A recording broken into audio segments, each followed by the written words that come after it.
My name is Charles Rose. I was in the United States Navy on board the USS Enterprise.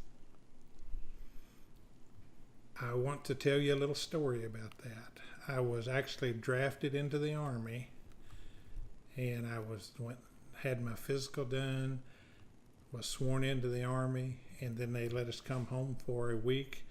And when I got back home, I went to the Navy recruiter and talked to him, and we swapped 2 years of the Army for 4 years of the Navy. That was in boot camp, and it was totally weird. It was, you felt alone because it was all new and strange. But after a couple of weeks, it was just, you started learning people's names and getting friends, and everything kind of went good from there. I got to visit Rio de Janeiro, Brazil, the West Coast, San Diego, San Francisco, Hawaii, and of course then we went to Vietnam. And while we were off the coast of Vietnam fighting the war, every 30 days or so we would go to the Philippines for a break. And then we got to make 2 trips to Singapore and 1 trip to Hong Kong, which were very good trips. It was a lot of fun. We had a USO group come on board the ship in 1971, I believe it was, and Miss America at the time, her name was Phyllis George, was part of that group. And of course they were entertainers, singers, and dancers and things like that, but I don't know who all they were. It was just part of the USO group. I was in the A gang, which my responsibility was taking care of all the big air conditioners that kept the ship cool, and all the computer equipment cool, and also the refrigeration equipment that kept all our food and supplies from going bad. We kept freezers and refrigerators and things. That's what I wanted to. That's why I wanted to join the Navy instead of going to the Army, because I wanted to learn a trade. And I've always enjoyed stuff like this. So, well, the trips to Hong Kong and Singapore were very good, but I guess some of the best times that I had was with a lot of friends. Several friends of mine, we had motorcycles. When we got back to the States, we rode all over California on the motorcycles, spent our weekends and our days off away from the ship, just running up and all over California, all the way up and down the coast to Lake Tahoe and things like that. So, well, we didn't have electronics back then to speak of, so it had to be letters. So, and I wrote letters and sent them home as often as I could. The food was actually good, especially when the first 3 or 4 days after we left port and went to sea, because we had fresh food then. And again, the fresh food would run out after about 3 days.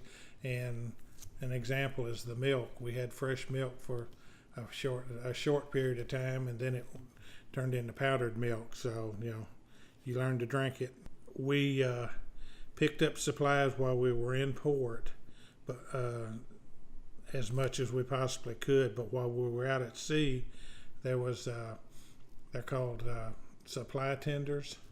Their ships would come alongside, and they would run cables from their ship to our ship, and they would pull pallets of food and supplies from that ship onto our ship. And they do the same thing with the bombs that was flown to Vietnam, and also jet fuel to supply jet fuel for the airplanes. It was just like any other branch of the military. It starts with the captain or the senior officer, and works it way down to the least senior person. And you follow orders and do your job. The department I was in was the A gang, and we had 69 people in our sleeping quarters. actually our living quarters, and each one of us had a bunk that was approximately 3 feet by 6.5 feet that had lockers in it, and that was your private space. And the only privacy you had was pulling a curtain to block the light off of the other people, so you could read or whatever. There was actually a lot to do on the ship. The ship actually had a TV station that had 3 channels on it, and it had a news channel and 2 movie channels. So we watched a lot of movies.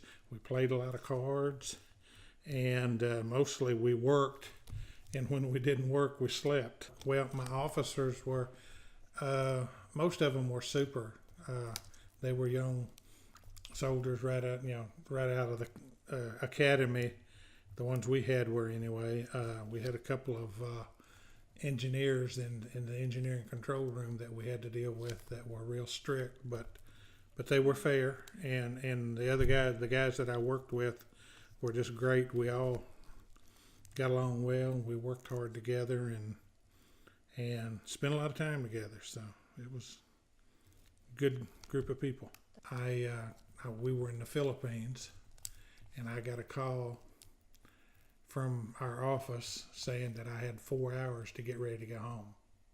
They were shipping me back home, so I got packed and went and caught the plane, flew back to San Francisco, and I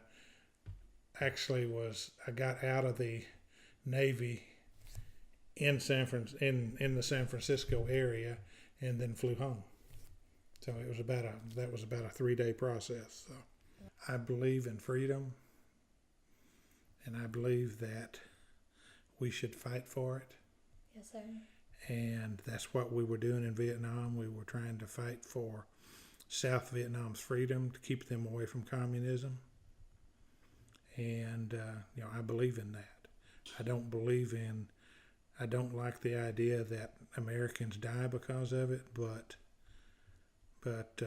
those soldiers that died would probably say the same thing I did, that they were there serving their country and protecting freedom.